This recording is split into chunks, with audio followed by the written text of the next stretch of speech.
પ્રભુનો આભાર માનું છું આ સમયના માટે.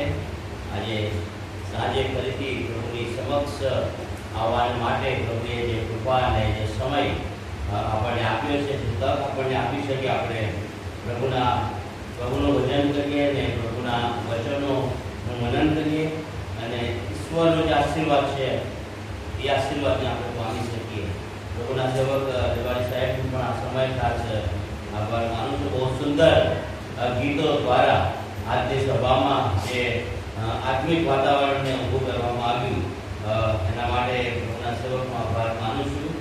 તમારા બધાનો પણ ખાસ આભાર માનું છું. તમે રોજ સાંજે આ રીતે પ્રભુના ઘરમાં આવીને પ્રભુનું વચન એનું મનન કરવા અને પ્રભુનું વચન સાંભળવા અને પ્રભુની સ્તુતિ કરવા તમે તમારો સમય જ્યારે પ્રભુને આપો છો ત્યારે પ્રભુના નામને ધન્યવાદ આપીએ છીએ. તમારા બધાનો ખાસ આ સમય આભાર માનું છું. આ દિવસો એ તો કષ્ટમય સપ્તાહના દિવસો છે અને આપણે બધા જાણીએ છીએ કે કષ્ટમય સપ્તાહની અંદર સમગ્ર વિશ્વના લોકો આખું અઠવાડિયું ઈશ્વરની હજુરમાં આવીને એ પોતાના જીવનોની સમીક્ષા કરે છે અને વર્ષમાં આ એક એવો સમય આપણી સામે આવે છે કે આપણે આપણા જીવનની સમીક્ષા કરીએ, આપણે આપણા જીવનને તપાસીએ કે આપણે ક્યાં છીએ, કેવી રીતે ઈશ્વરની સંગત આપણે માણી રહ્યા છીએ. અને એ સમીક્ષાનો સમય એ તો કષ્ટમય સપ્તાહનો એ સમય છે અને પ્રભુનો આપણે આભાર માનીએ છીએ કે આ કષ્ટમય સપ્તાહમાં આપણે ઈશ્વરના વચનોનું મનન કરીએ છીએ.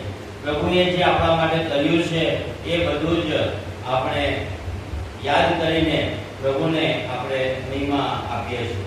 આ સમય આપણે પ્રભુના વચનમાં જઈએ પહેલા ટૂંકી પ્રાર્થના કરીએ. સ્વર્ગમાંના મારા જીવતા અને મહાન પ્રેમાળ પ્રભુ, અમે તમારો આભાર માનીએ છીએ, તમારી સ્તુતિ કરીએ છીએ. તમે જીવતા અને મહાન પ્રભુ છો, તમે પવિત્ર ઈશ્વર છો. પ્રભુ, તમે આ જગતમાં અમારા પાપોને સારું આપ્યા અને ગુડ ફ્રાઈડેના દિવસે પ્રભુ તમે અમારા માટે તમારું પવિત્ર બલિદાન આપ્યું, અમારા માટે પ્રભુ તમારો મૂલ્યવાન પ્રાણ આપ્યો, એટલા માટે કે પ્રભુ અમને તારણ મળે, એટલા માટે કે પ્રભુ અમારો પાપમાંથી છુટકારો થાય, અમારો બચાવ થાય, અમે તમારા રાજ્યના ભાગીદાર બનીએ. અને માટે પ્રભુ તમે ગુડ ફ્રાઈડેના દિવસે વધસ્તંભ પર તમે તમારું પવિત્ર લોહી વહેવડાવ્યું. અમે તમારા નામને ધન્યવાદ આપીએ છીએ. પ્રભુ, અમે તમારો આભાર માનીએ છીએ આ કષ્ટમય સપ્તાહના દિવસોને માટે.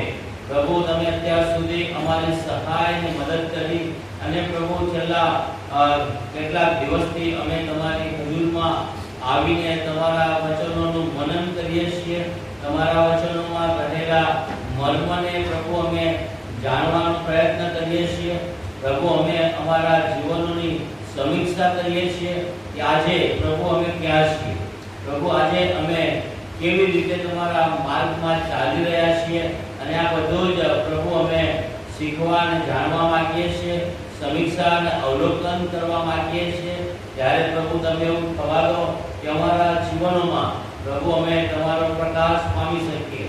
અમારા જીવનોમાં પ્રભુ તમારું સામર્થ્ય, તમારું પરાક્રમ અને તમારી દોરવણી અમારા જીવનોમાં પ્રભુ અમે પ્રાપ્ત કરીએ.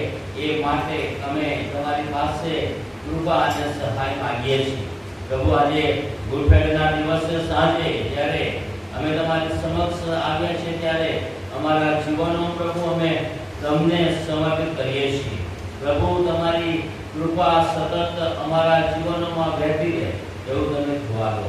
આ સમયે પ્રભુ અમે તમારા વચનોનું મનન કરવા માંગીએ છીએ. ત્યારે પ્રભુ અમે પ્રાર્થના કરીએ છીએ તમારો પવિત્ર આત્મા તમે અમને આપો કે જેથી પ્રભુ તમારા વચનો તમારા જ્ઞાનથી, તમારા રાપણથી પ્રભુ અમે એ સમજી શકીએ. તમારા વચનમાં રહેલો આશીર્વાદ આજે સાંજે પ્રભુ અમે પામી શકીએ એવી અમે પ્રાર્થના કરીએ છીએ. આ સમયને, આ સભાને અમે તમારા હાથોમાં મૂકતા અમારી પ્રાર્થના પ્રભુ ઈસુના નામમાં. આમેન. આજે સવારે ગુડ ફ્રાઈડેની સવારે પ્રભુએ આપણા માટે જે કર્યું છે અને વધસ્તંભ પરથી પ્રભુએ જે વાણી ઉચ્ચારી અને એ 7 વાણી પર આજે સવારે આપણે ઈશ્વરના વચનમાંથી મનન કરી શક્યા. ઈશ્વરનું જે વચન છે, પ્રભુનું વચન, એ તો આપણા માટે દરેક સમયે એ નવા આશીર્વાદો લઈને આવે છે.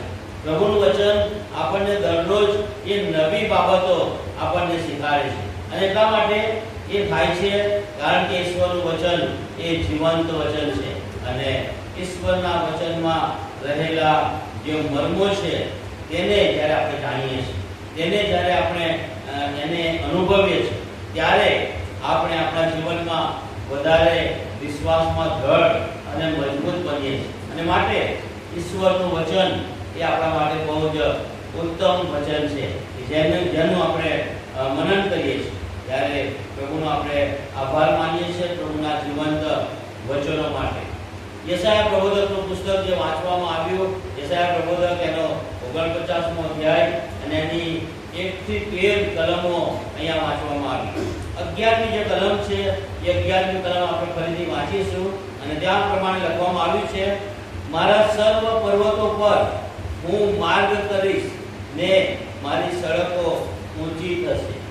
પ્રભુ કહે છે, મારા સર્વ પર્વતો પર હું માર્ગ કરીશ. પર્વતો વિશે અહીંયા લખવામાં આવ્યું છે. બાઇબલની અંદર આપણે જોઈએ છે તો 26 પ્રકારના અલગ અલગ પર્વત બાઇબલમાં બતાવવામાં આવ્યા છે. અલગ અલગ જગ્યાઓમાં ઉત્પત્તિના પુસ્તકમાં જો આપણે વાંચીએ તો ઉત્પત્તિના 8મો અધ્યાય અને ત્યાં એની 4થી કલમમાં અરારાટ પર્વત વિશે ત્યાં લખવામાં આવ્યું છે કે જે અરારાટ પર્વત પર નૂહનું વાણ ત્યાં થંભ્યું અને એ પર્વત કે જેનું નામ છે અરારાટ. ત્યાર પછી પુનર્નિયમના 11મા અધ્યાયની 29મી કલમમાં લખવામાં આવ્યું છે એબાલ પર્વત વિશે લખવામાં આવ્યું છે કે ત્યાં પણ એ એબાલ પર્વત પર કંઈક થયું છે જેનું વર્ણન ત્યાં ઈશ્વરના વચનમાં આપણે જોઈએ છીએ. પહેલો સમુએલ અને 31મો અધ્યાય એની 1લી કલમમાં ગિલબોઆ પર્વત વિશે ની વાત ત્યાં લખવામાં આવી છે. ગિલબોઆ પર્વત. ત્યાર પછી ગીતશાસ્ત્રમાં 68મો અધ્યાય વાંચીએ ત્યાં 15મી કલમમાં પાસાન પર્વત વિશે ત્યાં લખવામાં આવ્યું છે. ત્યાર પછી યહોશુઆના પુસ્તકની અંદર હેર્મોન પર્વત વિશે લખવામાં આવ્યું છે. ત્યાર પછી પુનર્નિયમમાં જો આપણે પાછા આવીએ તો નવો પર્વત વિશેની વાત ત્યાં લખવામાં આવી છે.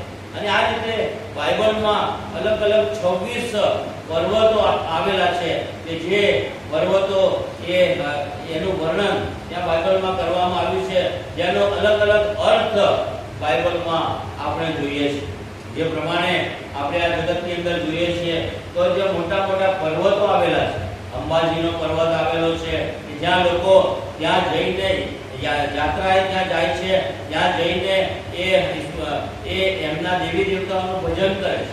ત્યાર પછી લખવામાં આવ્યું છે, ત્યાર પછીનો પર્વત આપણે જોઈએ છીએ ઉત્તર ગુજરાતની અંદર, ત્યાં જો આપણે આગળ જઈએ આબુ પર્વત વિશે ત્યાં આપણે જોઈએ છીએ. મોટો પર્વત, બહુ જ ઊંચો પર્વત એ તો આબુ પર્વત. વડોદરાની પાસે પાવાગઢનો પર્વત છે. હિમાલય પર્વત એ ઊંચામાં ઊંચો પર્વત ત્યાં આવેલો છે. અને અલગ અલગ પ્રકારના અલગ અલગ જગ્યાઓમાં આ રીતે પર્વતો આવેલા છે. પણ બાઇબલમાં આપણે જોઈએ છીએ 26 પર્વતો બાઇબલમાં આવેલા છે અને એ 26 પર્વતોમાંથી આજે આપણે એવા 5 પર્વતો વિશે પ્રભુના વચનમાંથી વિચાર કરવાના છે.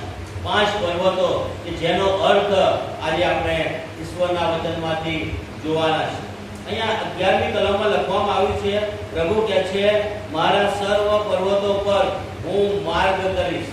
આપણા જીવનની અંદર ઘણી બધી વાર પ્રશ્નો ઊભા થાય છે. આપણા જીવનની અંદર મૂંઝવણો ઊભી થાય છે. આપણા જીવનની અંદર સમસ્યાઓ ઊભી થાય છે. ક્યારેક બીમારીઓ આવે છે, એવી બીમારી, ક્યારેક મોટી બીમારી કે જેમાંથી છૂટવાનો માર્ગ બહુ મુશ્કેલ આપણને લાગે છે, જેમાંથી આપણે સાજા થઈશું કે નહીં એવી બીમારી, એવી જીવલેણ બીમારી આપણા જીવનોની અંદર આપણે અનુભવીએ છીએ અને આવે છે. અને એમાંથી ક્યારેક આપણે બહાર નીકળીએ છીએ, ક્યારેક સફળતા મળે છે તો ક્યારેક નિષ્ફળતા મળે છે. પણ પ્રભુનું વચન આપણને એમ કહે છે, તમારા જીવનમાં આવેલી મુશ્કેલી કે મૂંઝવણ કે સમસ્યા કે બીમારી એ ભલે પર્વત સમાન હોય, એ બહુ મોટી હોય, પ્રભુ કહે છે એ સર્વ પર્વત પર હું માર્ગ કરીશ. અને આપણો પ્રભુ એ મહાન પ્રભુ છે કે જે પર્વત સમાન મૂંઝવણ કે પ્રશ્નો કે સમસ્યા કે પર્વત સમાન મોટી બીમારી આપણા જીવનમાં આવે, પ્રભુ કહે છે એમાંથી હું તમારા માટે માર્ગ તૈયાર કરીશ. પ્રભુ કહે છે હું એમાંથી તમને બહાર લાવીશ. પ્રભુ કહે છે હું એમાં તમને રહેવા દઈશ નહીં, હું તમને એમાંથી બહાર લાવીને તમને આશીર્વાદ આપીશ. અને માટે અહીંયા 11મી કલમમાં લખવામાં આવ્યું છે, મારા સર્વ પર્વતો પર હું માર્ગ કરીશ. 5 પર્વતો આજે આપણે જોવાના છીએ. અને એમાંનો સૌથી પહેલો પર્વત એ તો જૂના કરારમાં ઉત્પત્તિના પુસ્તકના 22મા અધ્યાયમાં ત્યાં લખવામાં આવ્યો છે. અને ત્યાં પ્રભુના વચનમાં લખવામાં આવ્યું છે મોરિયા પર્વત. ઉત્પત્તિના 22મા અધ્યાયમાં મોરિયા પર્વતની વાત લખવામાં આવી છે. અને આ મોરિયા પર્વતનો જે અર્થ થાય છે એ તો પરીક્ષણનો અર્થ છે. એનો અર્થ પરીક્ષણનો પર્વત. અને એ મોરિયા પર્વત પર ઇબ્રાહીમની પરીક્ષા કરવામાં આવી. ઉત્પત્તિના પુસ્તકમાં લખવામાં આવ્યું છે ઇબ્રાહીમ અને સારા એ બંને ઘડપણમાં બહુ જ કૃપાયુક્ત જીવન જીવી રહ્યા હતા, બહુ જ આનંદમય જીવન જીવી રહ્યા હતા. અને એવા સમયમાં ત્યાં ઇબ્રાહીમને સારાના જીવનની અંદર બહુ મોટું પરીક્ષણ આવે છે. અને પરીક્ષણ એ તો એ આવે છે કે પ્રભુ ઇબ્રાહીમને કહે છે તારો દીકરો, તારો એકનો એક દીકરો, અને ત્યાર પછી કહે છે ઈસાક જેના પર તું પ્રીતિ કરે છે, એને લઈને મોરિયા દેશમાં ચાલ્યો જા. અને ત્યાં જે પર્વત હું તને બતાવું તેઓમાંના એક પર તું તેનું દહન અર્પણ કર. પ્રભુ જ્યારે આ ઇબ્રાહીમને કહે છે કે તું મોરિયા દેશમાં જા, તારો દીકરો, તારો એકનો એક દીકરો ઈસાક જેના પર તું પ્રીતિ કરે છે. કદાપી એને આ પ્રભુની આ જે વાક્ય જે છે એ અડધું જ્યારે એને સાંભળ્યું હશે ઇબ્રાહીમે, ત્યારે ઇબ્રાહીમ કદાપી મનમાં એવું વિચારતો હશે કે ચોક્કસ મારા દીકરાને આજે પ્રભુ આશીર્વાદ આપશે, મારા દીકરાને પ્રભુ આશીર્વાદ આપવા માંગે છે. કારણ કે પ્રભુએ ઇબ્રાહીમને કીધું તારો દીકરો જેના પર તું પ્રીતિ કરે છે, તારો એકનો એક દીકરો ઈસાક, એને લઈને તું કે છે મોરિયા દેશમાં ચાલ્યો. અને ત્યાં આ બીજો જે ભાગ છે આ કલમનો, ત્યાં જ્યારે બીજો ભાગ ઇબ્રાહીમે જ્યારે સાંભળ્યો હશે ઈશ્વર તરફથી કે ત્યાં જે પર્વત હું તને બતાવું એ પર્વત પર તું તેનું દહન અર્પણ કર. અને ઇબ્રાહીમે જ્યારે આખું વાક્ય પ્રભુનું સાંભળ્યું હશે ત્યારે એના મનની અંદર, એના હૃદયની અંદર કેવી પરિસ્થિતિ ઊભી થઈ હશે કે કૃપાયુક્ત જીવનની અંદર એ પ્રભુએ એ ઈસાકનું દાન આપ્યું છે દીકરાનું, અને એને મોરિયા પર્વત પર જઈને ત્યાં એનું દહન અર્પણ કરવાનું છે. આ તો બહુ જ મોટું પરીક્ષણ ઇબ્રાહીમના જીવનની અંદર હતું. એકનો એક દીકરો ઈસાક ગળપણની અંદર પ્રાપ્ત થયેલો, અને એ દીકરાને એ ઈશ્વરના માટે, પ્રભુના માટે એ બલિદાન આપવાની વાત ત્યારે બહુ જ મોટા પરીક્ષણમાંથી ઇબ્રાહીમ પસાર થાય છે. પણ ઇબ્રાહીમના જીવનમાં આપણે જોઈએ છીએ એ તો ઈશ્વરની ઈચ્છાને પૂરી કરવી. ઈશ્વરની જે આજ્ઞા ઇબ્રાહીમની પાસે આવે એ બધી આજ્ઞાઓને માનવી, એ બધી આજ્ઞાઓને પાળવી એ ઇબ્રાહીમનું જીવન છે. અને પ્રભુ ઈચ્છે છે કે હું ને તમે આપણે પ્રભુ તરફથી આવેલી આજ્ઞા, ચાહે એ મોટી આજ્ઞા હોય કે નાની આજ્ઞા હોય, ચાહે એ બહુ જ કપરી હોય, અઘરી હોય, પણ પ્રભુ એવું ઈચ્છે છે કે ઈશ્વરની આજ્ઞાનું આપણે પાલન કરીએ. અને આ પ્રભુનો સેવક ઇબ્રાહીમ એ તો ઈશ્વરની આજ્ઞાનું પાલન કરનારો હતો. અને આ તો બહુ જ મોટી આજ્ઞા, બહુ જ અઘરી બાબત, બહુ જ મોટું પરીક્ષણ એ તો ઇબ્રાહીમના જીવનમાં એ આવે છે. પણ આપણે જોઈએ છીએ ઇબ્રાહીમ પ્રભુની આજ્ઞાનું પાલન કરે છે. જે પ્રમાણે ઇબ્રાહીમને કહેવામાં આવ્યું છે એ પ્રમાણે એ બધી તૈયારી કરીને ઈસાકને લઈને એ મોરિયા દેશમાં એ ચાલી નીકળે છે. અને પ્રભુના વચનમાં આપણે જોઈએ છીએ 3 દિવસની મજલ કાપીને આ ઇબ્રાહીમ એ ત્યાં મોરિયા દેશમાં જાય છે. અને ત્યાં જઈને જે પર્વત પ્રભુ એને બતાવે છે એ પર્વત પર જઈને એ બલિદાનની તૈયારી કરે છે. અને આખી બલિદાનની તૈયારી એ લાકડાની જે ગોઠવણ છે એ બધી ગોઠવણ અને ત્યાર પછી એ કહે છે ઈસાકને બાંધીને એ વેદી પર મૂકે છે. જ્યારે ઈસાકને બાંધીને વેદી પર મૂકવામાં આવે છે એ પહેલા ઈસાકની સાથે ઇબ્રાહીમની વાર્તાલાપ થાય છે. ઈસાક ઇબ્રાહીમને પૂછે છે કે હે પિતા, કે છે આપણે અહીંયા જે બલિદાન આપવાનું છે એ બલિદાન માટે એ ઘેટું આપણી પાસે નથી, ઘેટું ક્યાંથી લાવીશું? અને ઇબ્રાહીમ એને જવાબ આપે છે દેવ એ ઘેટું પૂરું પાડશે. અને ત્યાર પછી લખવામાં આવ્યું છે ઈસાકને બાંધીને એ વેદી પર સુવાડવામાં આવે છે. અને ત્યાર પછી એ ઇબ્રાહીમ એ છરો લઈને એ ઈસાકનું બલિદાન આપવાની તૈયારી કરે છે. અને જે છરો એ ઉપર ઉગામે છે ઈસાકને મારવા માટે, એ જ સમયે પ્રભુ એને રોકે છે. પ્રભુને ખબર પડી મારો જે સેવક છે જેને મેં આજ્ઞા આપી છે અને એ આજ્ઞા અઘરી છે પોતાના દીકરાનું બલિદાન આપવાની, કે છે એ પ્રભુ કહે છે તેમ તારા દીકરાને મારાથી પાછો રાખ્યો નથી. અને આપણે જોઈએ છીએ ત્યાં બહુ જ મોટી આફત હતી, પણ એ જે પરીક્ષણ જે હતું એ પરીક્ષણની અંદર એ પરીક્ષણમાં એ માર્ગ પ્રભુ ખોલે છે. અહીંયા પ્રભુનું વચન 11મી કલમમાં કહે છે મારા સર્વ પર્વતો પર હું માર્ગ કરીશ. ત્યાં એ મોરિયા પર્વત પર ત્યાં પ્રભુ એ માર્ગ ખોલે છે. અને ઈસાકની જગ્યાએ એક ઘેટું પ્રભુ એને બતાવે છે કે જે ઘેટું એ બલિદાન ત્યાં મોરિયા પર્વત પર એ બલિદાન આપે છે. પરીક્ષણના પર્વત પર એ બહુ જ મોટી આફત એના જીવનમાં આવી હતી. ખ્રિસ્તી જીવનની અંદર આપણા જીવનોમાં ઘણી બધી વાર બહુ મોટી મુશ્કેલીઓ આવે છે, ઘણી બધી વાર મોટા પરીક્ષણો આવે છે. ઇબ્રાહીમે જ્યારે એ ઈસાકને બાંધીને જ્યારે વેદી પર મૂક્યો ત્યાર પછી લખવામાં આવ્યું છે એણે પોતાની આંખો એ ઊંચી કરીને એ ઊંચાઈ પર એણે જોયું ત્યારે કે છે એક ઘેટું ત્યાં જાળીમાં ભરાયેલું હતું. અને એ ઘેટાને આ ઇબ્રાહીમ જુએ છે. જ્યાં સુધી હું ને તમે આપણે પરીક્ષણને જોયા કરીએ છીએ ત્યાં સુધી એ દુઃખમાંથી આપણે બહાર આવી શકતા નથી. જ્યારે ઇબ્રાહીમે જોયું ત્યારે કે જો ઉપર પોતાની દ્રષ્ટિ કરી ત્યારે એ ઘેટાને જુએ છે. અને ખ્રિસ્તી જીવનની અંદર જ્યારે પરીક્ષણો આવે છે ઈશ્વરની તરફ ઊંચે જોઈએ.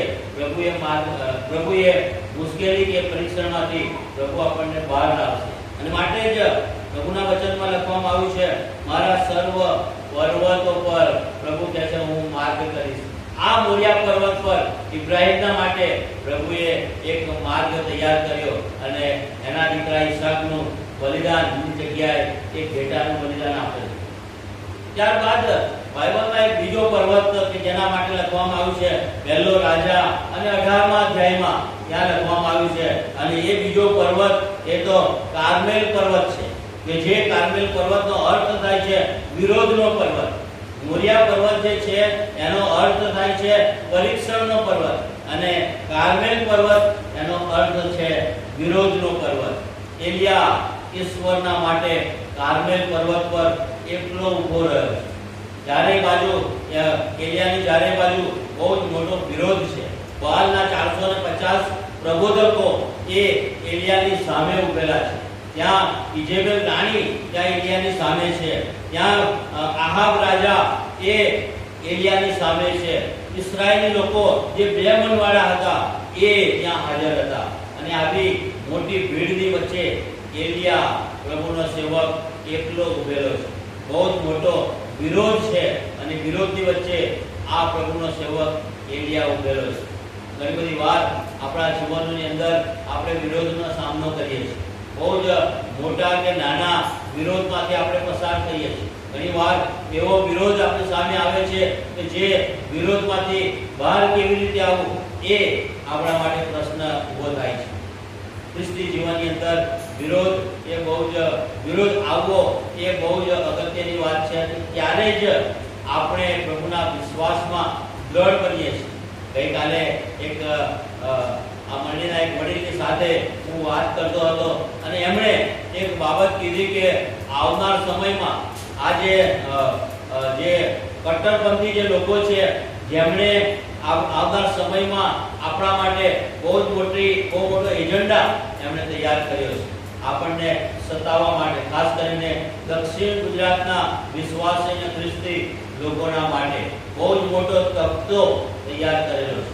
અને આપણે પ્રભુના વચનમાંથી રવિવારના દિવસે આપણે જોયું હતું કે એવો સમય આવવાનો છે કે જે સમયે કે છે વિરોધી લોકો તમારી સામે પાડ વાંચશે, વિરોધી લોકો તમને ફસાવશે, એ લોકો કહે છે તમારા છોકરાને પછાડીને મારી નાખશે. એવી સતાવણીમાંથી આપણે પસાર થવાનું. અને હવે સમય જે છે એ બહુ જ ગંભીર સમય આપણા માટે આવનાર છે. હવે બહુ જ સતાવણીનો સમય.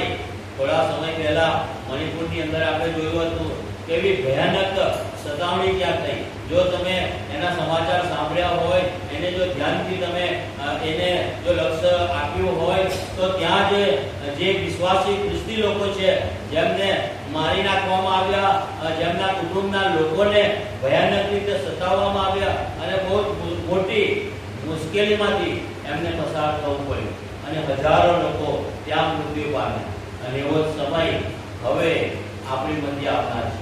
વિરોધ આપણી સામે થનાર છે. પ્રભુના માટે સતાવણીનો સમય હવે શરૂ થનાર છે. અને એ સતાવણીમાં આપણે કેવી રીતે રહીશું, એ સતાવણી પર કેવી રીતે વિજય પ્રાપ્ત કરીશું, એ આપણા માટે બહુ જ મોટો પ્રશ્ન ઊભો થશે. પણ પ્રભુનું વચન આપણને કહે છે મારા સર્વ પર્વતો પર હું માર્ગ કરીશ. જો આપણે એ વિરોધના માટે આપણે તૈયાર થયા છીએ, પ્રભુના વચનથી જો આપણે તૈયાર થયા છીએ, હિંમતથી જો એનો સામનો કરીશું, પ્રભુ કહે છે હું તમારા માટે માર્ગ કરીશ. એલિયા પ્રબોધક એની સામે કહે છે 450 જૂઠા પ્રબોધકો, બાલના પ્રબોધકો, આહાબ રાજા, ઇઝેબેલ રાણી, ઇસ્રાયેલના બેમન વાળા લોકો, આ બધા ત્યાં એલિયાની સામે ઉભેલા છે. અને ત્યાં બહુ જ મોટો વિરોધ આ એલિયાનો થઈ રહ્યો છે. એલિયા પ્રભુનો સેવક એકલો કે છે હિંમતપૂર્વક એનો સામનો કરી રહ્યો છે. ઈશ્વર એ એલિયાને એ સમયે અગ્નિ દ્વારા એને જવાબ આપે છે. પ્રભુ એની સાથે હતા અને માટે અગ્નિ દ્વારા એને પ્રભુ એલિયાને જવાબ આપે છે. એ સમયે એ જે વેદી હતી એ વેદી ખંડેર હાલતમાં હતી. એ જે વેદી હતી તોડી નાખવામાં આવેલી હતી. એલિયા કે છે એ વેદીને સમારે છે, એ વેદીને રિપેર કરે છે. ખ્રિસ્તી જીવનની અંદર આપણી વેદી એ તો આપણું જીવન છે. આપણા ખ્રિસ્તી જીવન એ આપણી વેદી સમાન છે કે જેને સમારવાની જરૂર છે. આ એલિયા એ મોટા વિરોધની વચ્ચે એ વેદીનું સમારકામ કરે છે, રિપેરિંગ કરે છે. અને ત્યાર પછી લખવામાં આવ્યું છે કે એ એલિયા જે છે એ વેદી પર પાણી રેડે છે, વેદીને ધોઈ નાખે છે. એને સમારકામ કરીને, રિપેરિંગ કરીને એ વેદી પર પાણી રેડીને એ વેદીને ધોઈ નાખે છે. ખ્રિસ્તી જીવનની અંદર આપણા જીવન રૂપી જે વેદી છે જેને સમારવાની જરૂર છે, જેને રિપેરિંગ કરવાની જરૂર છે. અને ત્યાર પછી એ વેદી પર એ પાણી છાંટવાની વાત જે છે એ તો ઈસુનું રક્ત એ વેદી પર છાંટવાનું છે. આ શરીર પર, આ જીવન પર જ્યારે ઈસુનું રક્ત એનો છંટકાવ થાય છે ત્યારે એ જીવન એ શુદ્ધ બને છે. આ એલિયા જે છે એ બહુ જ મોટા ભારે વિરોધની વચ્ચે એ આ કામ કરી રહ્યો છે પ્રભુના માટે. અને ત્યાર પછી આપણે જોઈએ છીએ કે એલિયા એ પ્રભુના વચનને વળગી રહે છે. એલિયાને ખબર છે આટલા બધા લોકો મારી સામે છે, આટલા બધા લોકો મારો વિરોધ કરી રહ્યા છે, પણ એલિયાને એ વિશ્વાસ છે કે મારો પ્રભુ એ મારી સાથે છે. અને એ એલિયા એ સમયે પ્રભુને વળગી રહેશે. એક જ જગ્યાએ સ્થિર. ઘણી બધી વાર આપણા જીવનોમાં એવા પ્રશ્નો આવે છે, એવી મુશ્કેલી આવે છે કે આપણે પ્રભુને મૂકી દઈએ છીએ, પ્રભુને આપણે છોડી દઈએ છીએ. અને એવા બહુ બધા કિસ્સા આપણે જોયા છે અને આપણે નિહાળ્યા છે. પ્રભુને મૂકી દેવાની વાત. કેટલા બધા લોકો એ પ્રભુનો અસ્વીકાર કરીને પ્રભુને મૂકીને એમના માર્ગમાં તેઓ જતા રહે છે. પ્રભુના વચનમાં આપણે જોઈએ છે એલિયાને એ વિશ્વાસ છે, એલિયાને એ ભરોસો છે કે આટલા બધા લોકોની મધ્યે પ્રભુ મારી સાથે છે, પ્રભુ મને વિજય આપશે, પ્રભુ મને ફતેહ આપશે. એ વિશ્વાસ એલિયાનો ત્યાં આપણે જોઈએ છે. અને એ પર્વત કાર્મેલ પર્વત કે જે વિરોધનો પર્વત છે, અને ત્યાં એ પર્વત પર ઈશ્વર એ એલિયાને માટે માર્ગ ખોલે છે. દાનિયેલના પુસ્તકમાં સાદ્રાક, મેશાક ને અબેદનગોની વાત લખવામાં આવી. સાદ્રાક, મેશાક ને અબેદનગો એ સતાવણીમાંથી પસાર થયા. એમને કહેવામાં આવ્યું તમારે કે છે એ રાજા એ જે સોનાની મૂર્તિ છે એનું ભજન કરવાનું, એની આરાધના કરવાની, એને પગે લાગવાનું. પણ સાદ્રાક, મેશાક ને અબેદનગો કહે છે અમે કે છે એ રાજાએ બનાવેલી સોનાની મૂર્તિની પૂજા કરીશું નહીં. અને ત્યાં એ નક્કી કરવામાં આવ્યું હતું કે જે એ રાજાની બનાવેલી સોનાની મૂર્તિની પૂજા નહીં કરે એને અગ્નિની ભઠ્ઠીમાં નાખવામાં આવશે. અને આ સાદ્રાક, મેશાક અને અબેદનગોએ જ્યારે આ વાત સાંભળી ત્યારે બહુ મૂંઝાઈ ગયા. પણ સાદ્રાક, મેશાક અને અબેદનગો આ ત્રણ સેવકો એ તો પ્રભુ પર ભરોસો રાખતા હતા. એમનો વિશ્વાસ એ તો પ્રભુ પર હતો. અને માટે જ સાદ્રાક, મેશાક અને અબેદનગો આ ત્રણ સેવકો એ ત્યાં જાહેર કરે છે કે જો અમે કદી એ રાજાની મૂર્તિને પૂજીશું નહીં, પણ જો અમારો પ્રભુ કે છે અમને છોડાવશે, પણ જો નહીં છોડાવે તો પણ રાજાની મૂર્તિને અમે ભજીશું નહીં. અને આ એમનો વિશ્વાસ હતો. અને આપણે જોઈએ તો બહુ ભારે વિરોધનો સામનો આ કરી રહ્યા છે. અને ત્રણેય જણને અગ્નિની ભઠ્ઠીમાં નાખવામાં આવે છે. અને ત્યાં શું થાય? પ્રભુએ એમના માટે માર્ગ ખોલ્યો. પ્રભુનું વચન કહે છે તમારા જીવનની અંદર તમારી સામે ગમે તેટલું મોટું પરીક્ષણ આવે, ગમે એટલો મોટો વિરોધ આવે, પ્રભુ કહે છે એ વિરોધમાં હું તમારા માટે માર્ગ કરીશ અને હું તમને છોડાવીશ. અને ત્યાં સાદ્રાક, મેશાક ને અબેદનગોને પ્રભુએ અગ્નિની ભઠ્ઠીમાંથી છોડાવે છે. આપણા જીવનની અંદર ગમે એટલો વિરોધ હોય, ગમે એટલા લોકો આપણી સામે ચડી આવ્યા હોય, ગમે એમાંથી છૂટવાનો કોઈ માર્ગ આપણને દેખાતો ના હોય, પણ આપણો પ્રભુ એ વિરોધમાં આપણા માટે માર્ગ કરશે. માટે જ 11મી કલમમાં લખ્યું છે તમારી સામે ભલે પર્વત સમાન એ વિરોધ હોય, પ્રભુ કહે છે હું એમાંથી તમારા માટે માર્ગ કરીશ. અને આ બીજો પર્વત એ તો કાર્મેલ પર્વત કે જે વિરોધનો પર્વત છે. ત્યારબાદ ત્રીજો પર્વત એ તો માર્કની સુવાર્તા 17મો અધ્યાય અને 1લી કલમમાં ત્રીજા પર્વતની વાત ત્યાં નવા કરારમાં લખવામાં આવી છે. અને એનું નામ છે ઊંચો પર્વત. ત્યાં માર્કની સુવાર્તા જો આપણે વાંચીએ તો ત્યાં લખવામાં આવ્યું છે ઊંચો પર્વત કે જે સંદેહનો પર્વત હતો, શંકાનો પર્વત. અને પ્રભુના જે શિષ્યો હતા એ પ્રભુના શિષ્યો એ વારંવાર પ્રભુની ઉપર શંકા કરતા હતા. અને શંકાઓની વચ્ચે આ પ્રભુના શિષ્યો એ રહેતા હતા. અને ઈસુના શિષ્યો એ ઘણી બધી બાબતની શંકાઓમાં હતા. અને એનું કારણ એ હતું કે ઈસુનું જે જ્ઞાન એ એમની પાસે નહોતું. અને માટે ઘણી બધી વાર એ શંકાથી ઈસુને જોતા હતા. માર્કની સુવાર્તા 11મો અધ્યાય એની 3જી કલમમાં લખવામાં આવ્યું છે યોહાન કે છે બંદીખાનામાં છે. અને બંદીખાનામાંથી યોહાન એ પ્રશ્ન પૂછાવે છે ઈસુને કે આવનાર પ્રબોધક આવનાર તે તું જ છે કે અમે બીજાની રાહ જોઈએ? આ યોહાન હજી ઈસુને ઓળખતો નથી. અને માટે યોહાન કહે છે આવનાર તે તું જ છે કે હજી અમે બીજાની રાહ જોઈએ? આ સંદેહ, આ શંકા યોહાનને હતી.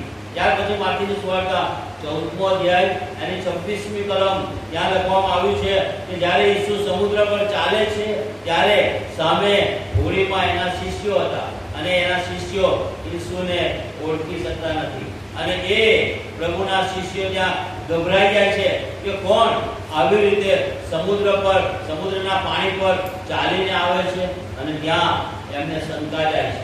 અને ત્યાં શું કહે છે? પ્રભુના શિષ્યો કહે છે કોઈ ભૂત આપણી સામે સમુદ્ર પર ચાલીને આપણી સામે આવી રહ્યું છે. પ્રભુના જે શિષ્યો છે એમને શંકા છે, હજી ઈસુને તેઓ ઓળખી શક્યા નથી, હજી ઈસુને તેઓ જાણી શક્યા નથી, માટે એ શંકા એમને થાય છે કે કોઈ ભૂત, કોઈ અશુદ્ધ આત્મા એ સમુદ્ર પર ચાલીને આવે છે. માર્કની સુવાર્તા 6ઠો અધ્યાય અને 37મી કલમમાં લખવામાં આવ્યું છે કે ત્યાં 5 રોટલી ને 2 માછલીનો જે ચમત્કાર છે એ ચમત્કાર ત્યાં બતાવવામાં આવ્યો છે. અને એ સમયે કહે છે લોકો એ પ્રભુનો બોલ સાંભળવા માટે ભેગા થયેલા હતા. હજારો લોકો, ત્યાં તો 5000 ની વાત કરવામાં આવી છે, પણ જો આપણે એનો અભ્યાસ કરીએ તો 5000 કરતા વધારે, કારણ કે તો પુરુષોની વાત કરવામાં આવી છે. 5000 પુરુષો હતા, કેટલીક સ્ત્રીઓ હતી, કેટલાક બાળકો હતા, હજારો લોકો ત્યાં ભેગા થયા હતા. અને પ્રભુ એના શિષ્યોને શું કહે છે? તમે કહે છે આ લોકોને ખાવાનું આપો. ત્યારે ફિલિપ ઈસુને ત્યાં ઉત્તર આપે છે કે 200 દિનારની રોટલી આપણે વેચાતી લઈને આ લોકોને આપીએ તોય એ પૂરી થઈ શકે નહીં, એ ઓછી પડે. અને આ સંદેશ પ્રભુના શિષ્યોને છે. પ્રભુના શિષ્યોને હજી વિશ્વાસ નથી કે 5 રોટલી અને 2 માટલી અથવા 200 દિનારની રોટલી એ આટલા હજારો લોકોના માટે પૂરતી છે. પ્રભુ એ 200 દિનારની રોટલીમાંથી બધાને પૂરતું ભોજન આપશે, એ વિશ્વાસ હજુ એમને નથી. માટે ફિલિપ ઈસુને કહે છે કે 200 દિનારની રોટલી લાવીએ તો પણ આટલા બધાને કેવી રીતે પૂરી પડે? પણ ત્યાં તો આપણે જોઈએ છે 200 દિનારની રોટલી નહીં, ખાલી 5 રોટલી ને 2 માછલીમાંથી પ્રભુ 5000 કરતા વધારે લોકોને એ ભોજનથી તૃપ્ત કરે છે. આ પ્રભુના જે શિષ્યો છે એ શિષ્યોને હંમેશા સંદેહ આવે છે. યોહાનની સુવાર્તા એનો 11મો અધ્યાય જો આપણે વાંચીએ કે ત્યાં લાજરસના મરણની વાત ત્યાં લખવામાં આવી છે. અને લાજરસના મરણ થયું છે, એની કબરે જવાની વાત છે. ત્યારે થોમા કહે છે, ત્યાં જો તમે 11મો અધ્યાય 16મી કલમ વાંચો તો થોમા કહે છે લાજરસના ઘર તરફ જતા નિરાશ થઈને કહે છે કે આપણે પણ ત્યાં જઈએ અને લાજરસની સાથે મરી જઈએ. એ લાજરસ 4 દિવસનો મૃત્યુ પામેલો, ઈસુ એને ઈસુ એને જીવતો કરશે, ઈસુ એને સજીવન કરશે. હજી આ શિષ્યોને એ ભરોસો કે વિશ્વાસ નથી, સંદેહ. દરેક બાબતની અંદર આ પ્રભુના શિષ્યોને સંદેહ છે. અને આપણા જીવનોમાં પણ એવો જ સંદેહ આપણે કરીએ છીએ. પ્રભુ આપણી સાથે છે એ વિશ્વાસ આપણે ધરાવતા નથી. પ્રભુએ કીધું હું તમારી સાથે છું, હું તમારી જરૂરિયાતો પૂરી પાડીશ, હું તમારા ભવિષ્ય માટેની બધી જે આશા હું તમારા માટે સફળ કરીશ. પણ આપણને એ વિશ્વાસ નથી. આપણે પ્રભુના શિષ્યોની માફક હંમેશા પ્રભુ તરફ આપણે સંદેહ જ કર્યા કરીએ છીએ. અહીંયા પ્રભુના શિષ્યોને જોઈએ છે તો સંદેહ આવે છે. ઊંચો પર્વત એ તો સંદેહનો પર્વત છે. ત્યાર પછી ચોથો જે પર્વત છે એ તો નવા કરારમાં પ્રેરિતોના કૃત્યના પહેલા અધ્યાયમાં લખવામાં આવે છે. 12મી કલમમાં જૈતૂન પર્વતની વાત ત્યાં લખવામાં આવી છે.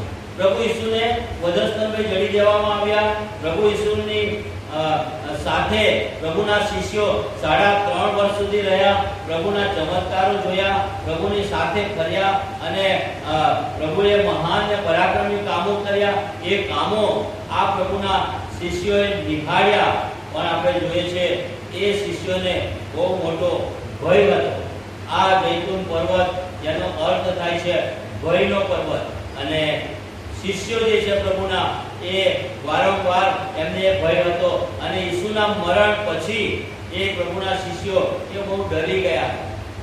એને જ્યારે વધસ્તંભે જડી દેવામાં આવ્યો, એને પ્રાણ આપ્યો, પછી પ્રભુના શિષ્યો એ તો બહુ જ બી ગયા કે હવે આપણો શું થશે, હવે આપણે શું કરીશું? આપણો પ્રભુ એ વધસ્તંભ પર એને મારી નાખવામાં આવ્યો છે, હવે આપણો શું થશે? અને એ ઈસુનું મૃત્યુ શિષ્યોના માટે બહુ જ આઘાતજનક મૃત્યુ હતું. જ્યારે ગુડ ફ્રાઈડેના દિવસે વધસ્તંભ પર પ્રભુ ઈસુએ જ્યારે પ્રાણ આપ્યો, એ પ્રાણ આપ્યા પછી શિષ્યો બહુ આઘાતમાં આવી ગયા હતા અને મુશ્કેલીમાં આવી ગયા હતા. પણ પ્રભુ ઈસુ કહે છે એ શિષ્યોને લઈને એ જૈતુન પર્વત પર આવે છે અને જૈતુન પર્વત પર આવીને જ્યાંથી પ્રભુનું સ્વર્ગારોહણ થાય છે અને જ્યારે સ્વર્ગારોહણ થાય છે ત્યારે એ દૂતો જ્યારે એ શિષ્યોની સાથે હતા ત્યારે એ દૂતો શિષ્યોને કહે છે, જે પ્રમાણે તમે એને જતા જુઓ છો એક દિવસે એ પાછો આવશે અને ત્યાં આ જે શિષ્યો છે એમનો જે ભય હતો એ ભય ત્યાં દૂર થાય છે. જૈતુન પર્વત જે ભયનો પર્વત છે ત્યાં આ શિષ્યોનો ભય એ દૂર થાય છે. પ્રેરિતોના કૃત્ય પહેલો અધ્યાય 9મી કલમમાં લખવામાં આવ્યું છે કે એ વાતો કહી રહ્યા પછી તેઓના દેખતા તેને ઉપર લઈ જવામાં આવ્યો અને વાદળાએ તેઓની દ્રષ્ટિથી તેને ઢાંકી દીધો. ત્યારે આ શિષ્યોનો ભય એ દૂર થાય છે. જ્યારે ઈસુને વધસ્તંભ પર મારી નાખવામાં આવ્યો ત્યારે એ પ્રભુના શિષ્યો એ પોતપોતાના ઘરે ગયા અને પોતપોતાના ઘરે જઈને એ ઘરોમાં દરવાજા બંધ કરીને તેઓ ઘરમાં પુરાઈ ગયા, કારણ કે અમને ડર લાગ્યો હતો કે કદાપી અમને પણ શોધખોળ કરીને અમને પણ પકડી જશે, અમને પણ મારી નાખશે. અને આ ભય પ્રભુના શિષ્યોમાં હતો અને માટે ત્યાં આપણે જોઈએ છે પ્રભુ એ જૈતુન પર્વત પર એમનો જે ભય હતો એ ભય ત્યાંથી દૂર કરે છે. ખ્રિસ્તી જીવનની અંદર આપણા જીવનોમાં ઘણી બધી વાર આપણે ડરી જઈએ છીએ. ઘણી બધી પરિસ્થિતિ એવી આવે છે જેમાં આપણને ભય લાગે છે, પણ પ્રભુનું વચન કહે છે તમે ગમે એટલા ભયમાં હો, ડરમાં હો, બીકમાં હો, પ્રભુ કહે છે મારા સર્વ પર્વતો પર હું માર્ગ કરીશ. એ ભય મોટા પહાડ સમાન હોય, પ્રભુ કહે છે હું તમને એમાંથી બહાર કાઢીશ. મુશ્કેલી કે તકલીફ કે બીમારી ગમે એવી આપણા જીવનમાં આવે, પ્રભુ કહે છે હું તમારી સાથે છું. એ બીમારી, મુશ્કેલી કે મૂંઝવણ ભલે મોટા પર્વત સમાન હોય, હું તમારા માટે એમાંથી માર્ગ કાઢીશ. અને આ ચોથો પર્વત એ તો જૈતુન પર્વત, ભયનો પર્વત છે. પ્રભુ આપણને ભયમાંથી મુક્ત કરે છે. ત્યાર પછી છેલ્લો પાંચમો પર્વત એ તો એ છે કાલ્વરીનો પર્વત. કાલ્વરીનો પર્વત કે જ્યાં એનો અર્થ થાય છે તારણ સાધનાર અર્થ. જ્યાં મનુષ્યના માટે, માણસોના માટે, આપણા માટે એ કાલ્વરીના પર્વત પર એ ઉદ્ધારનો માર્ગ પ્રભુએ આપણા માટે ખુલ્લો કર્યો. પ્રેરિતોના કૃત્યો અને 4થો અધ્યાય અને 12મી કલમમાં લખવામાં આવ્યું છે બીજું કોઈ નામ એ આપણી સામે નથી કે જ્યાં જે નામથી આપણને છુટકારો મળે, જે નામથી આપણને તારણ મળે. અને તારણ એ તો એ કાલ્વરીના પર્વત પર આપણા માટે તારણ છે. એ કાલ્વરીનો પર્વત એ તારણ સાધનાર એ પર્વત છે અને એ પર્વત પર પ્રભુ ઈસુએ પોતાનો પ્રાણ આપ્યો.